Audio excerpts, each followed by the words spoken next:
আসসালামু আলাইকুম বন্ধুরা, সবাই কেমন আছেন? আশা করি সবাই ভালো আছেন। আমি আজকে তোমাদের কাছে নতুন একটি ভিডিও নিয়ে হাজির হয়েছি। স্পেশাল ভর্তা। গাছ থেকে আমি কতগুলি বড়ই পেড়ে নিলাম।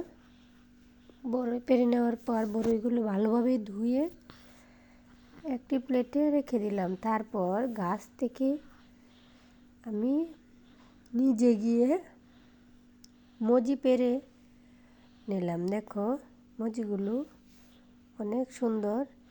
এগুলো মজিকে কী বলে জানো সবাই? ফুল মজি আমাদের এদিকে বলে। তোমাদের এদিকে কী বলে আমরা তো জানি না। এগুলো মজি পচে যায়, এগুলো থেকে কাঁঠাল হয় না।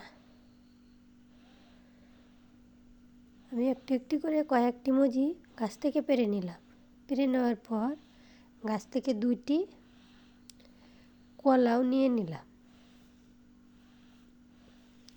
গরমের সিজনে এগুলো ভর্তা খেতে অনেক মজা হয়।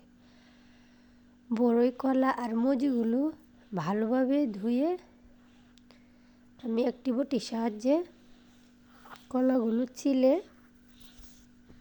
নিয়ে নেব। তোমরা এই গরমে ভর্তা খেয়ে দেখো, অনেক ভালো লাগবে। ভর্তা বানানো দেখলে জিভে জল চলে আসবে।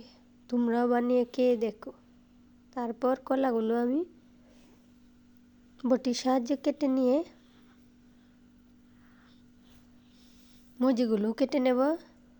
মজিগুলো কেটে ভালোভাবে ধুয়ে নিলাম। ধুয়ে নিয়ে বড়ইগুলো কেটে নেব।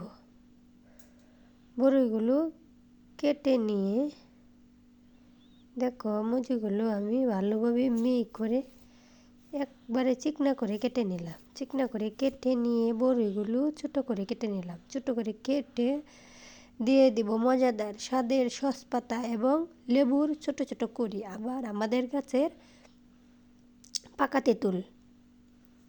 দেখো তেঁতুলগুলো দেখতে অনেক রসালো, খেতে তো হবে। দিয়ে দিলাম বোম্বাই মরিচ, দিয়ে দিলাম কাঁচা মরিচ,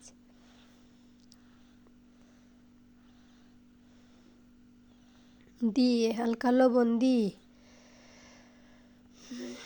দিয়ে দিলাম হালকা পরিমাণ চিনি। আমার শাশুড়ি আবার চিনি ছাড়া ভর্তা খেতে পারে না। তারপর ভালোভাবে হাতের সাহায্যে ভালোভাবে মেখে নিয়ে নিলাম। দেখো ভর্তাটা কতটা রসালো। তোমাদেরকে তো আর দিতে পারবো না, তোমরা তোমাদের বাসায় বানিয়ে খেও। এই গরমে ভর্তার রেসিপিটা অনেক ভালো লাগবে। ভর্তাটা দেখতেও যেমন সুস্বাদু, খেতেও অনেক মজাদার। আমার ভিডিওটি যদি ভালো লেগে থাকে তাহলে চ্যানেলটাকে সাবস্ক্রাইব করে দিও, লাইক করে দিও, কমেন্ট করে দিও। আমার ভিডিওটা এ পর্যন্তই। খোদা হাফেজ।